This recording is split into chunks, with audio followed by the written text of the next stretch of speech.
Hello दोस्तों, कैसे हैं आप सब? बहुत समय पहले की बात है, एक शामपुर नाम का गांव था। वहाँ एक गरीब किसान रहता था। गरीब किसान के 4 बेटे थे। मेहनत मजदूरी करके खून पसीने की कमाई से किसान ने अपने बेटों को उच्च शिक्षा दिलवाई। चारों बेटे शहर में अच्छे अच्छे पदों पर काम कर रहे थे। किसान गांव में अकेला रहता था। किसी तरह खेतीबाड़ी करके अपना जीवन यापन कर रहा था। इस वृद्धावस्था में भी उसके चारों बेटे उसे छोड़कर अलग अलग शहरों में रहा करते थे। उन्हें अपने बूढ़े बाप की जरा भी फिक्र नहीं थी। वे साल में 2 बार गांव आया करते, जब फसल पक जाया करती थी। पकी हुई फसलों को अच्छे दामों पर बेचकर वो दोबारा शहर लौट जाया करते। किसान ने अपने बेटों से कई बार विनती की कि वह उन्हें भी शहर ले चलें, पर उन्होंने उसकी कभी परवाह नहीं की। किसान बूढ़ा हो चला था। अपने बेटों के ऐसे बर्ताव से वह हमेशा मायूस और निराश रहता था। उसे समझ नहीं आ रहा था कि वह उन्हें कैसे सबक सिखाए। किसान के बेटे गांव में रहने को असभ्य और गांव की मिट्टी को डर्टी लैंड जैसे शब्दों से संबोधित करते थे। गांव के सभी लोग किसान के चारों बेटों से नफरत करते थे। उच्च शिक्षा प्राप्त करने के पश्चात भी किसान के चारों बेटों के अंदर बहुत घमंड भरा हुआ था। किसान जानता था कि अगर उसने अपने बेटों को सही पाठ ना पढ़ाया तो वे जिंदगी के रण क्षेत्र में हार जाएंगे। उसने उन्हें सबक सिखाने की एक योजना बनाई। गेहूं के फसली सीजन में किसान ने उन्हें संदेश भिजवाया कि वह बीमार है और उनसे मिलना चाहता है। गेहूं की फसल अभी पकी नहीं थी।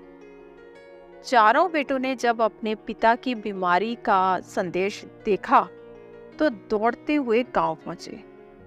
चारों के मन में ये बात घर कर गई थी कि अगर उनमें से कोई एक ना पहुंचा तो पिताजी सारी जमीन 3 हिस्सों में बांट देंगे। ये सोचकर चारों के चारों गांव में आ गए। गांव आते ही उन्होंने पिताजी का हालचाल पूछा।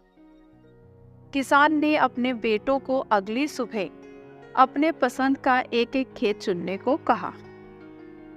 सभी हैरान थे, पिताजी ऐसा क्यों कह रहे हैं? पर बिना किसी ऐतराज के सभी मान गए। अगली सुबह किसान के चारों बेटे अपने अपने मनपसंद खेत को चुनने के लिए निकल पड़े, पर यह तय ना कर पाए कि कौन सा खेत किसे पसंद है। उन्हें लोभ भी था कि कहीं दूसरे को उनसे ज्यादा ना मिल जाए, जहां जमीन का अच्छा टुकड़ा ना मिल जाए। अंततः उन्होंने अपने पिता को ही ऐसा करने के लिए कहा। पिताजी ने वही बात फिर से दोहराई कि अपनी सहमति से आप लोग कोई भी अपनी मनपसंद खेत का टुकड़ा चुन लो। अगली सुबह वो दोबारा खेतों में गए। इस बार उन्होंने किसी मतभेद में फंसने की बजाय आपसी सहमति से खेत चुन लिया। जनवरी की सर्दी और कड़ाके की ठंड, चारों लड़के ये रात भर सोचते रहे कि अगली सुबह क्या होने वाला है। उन्हें भली भांति ये मालूम था कि उनके आय के स्रोत में खेती का क्या योगदान है। सुबह होने के साथ ही किसान अपने बेटों के साथ उनके मनपसंद के खेतों में बारी बारी से गया। उसने हर एक के खेत में आधी फसल को जड़ से थोड़ा ऊपर से काटकर उसी जगह में दोबारा गाड़ दिया। उसने चारों खेतों में ऐसा ही किया। जड़ से थोड़ा ऊपर काटा और फिर उसे वहीं गाड़ दिया। किसान के बेटों को कुछ समझ नहीं आ रहा था कि क्या हो रहा है। उन्हें लगा कि कहीं उनका बूढ़ा बाप पागल तो नहीं हो गया। किसान ने जब अपना काम खत्म कर लिया तो बेटों को पास बुलाया और कहा, देखना, 1 सप्ताह बाद ये जो आधा मैंने काट कर जड़ से अलग किया है, ये पहले वाली फसल से भी बड़ी और हरी भरी हो जाएगी। फिर मैं खेतों का बंटवारा कर दूंगा। बेटों को कृषि के बारे में कोई जानकारी नहीं थी, तो उन्होंने आसानी से ये बात भी मान ली। दिन बीते और किसान अपने बेटों के साथ दोबारा खेत पर गया। उसके बेटे हैरान थे। खेत की आधी फसल सूख चुकी थी, आधी ही हरी भरी थी। जिन फसलों को किसान ने काट कर दोबारा रोपा था, वो मुरझा के जमीन पर गिर गई थी। ये देखकर उन्हें अपने पिताजी पर इतना गुस्सा आया कि आंखें लाल पीली कर ली। उन्होंने उसे पागल सिद्ध करने के लिए सारे गांव को इकट्ठा कर लिया। सारा गांव ये देखकर माथा पीट रहा था कि कहीं किसान सनक तो नहीं गया, इसकी बुद्धि भ्रष्ट तो नहीं हो गई।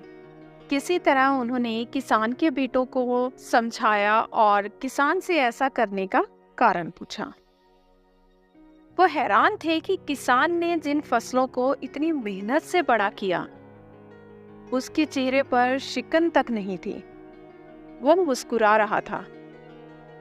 किसान ने सूखी हुई फसल का एक डंठल उठाकर अपने बेटों की तरफ देखा और कहा, हवा भी वही है, पानी भी वही है, सिर का सूरज भी वही है, मिट्टी भी वही है, फिर ये फसल क्यों सूख गई?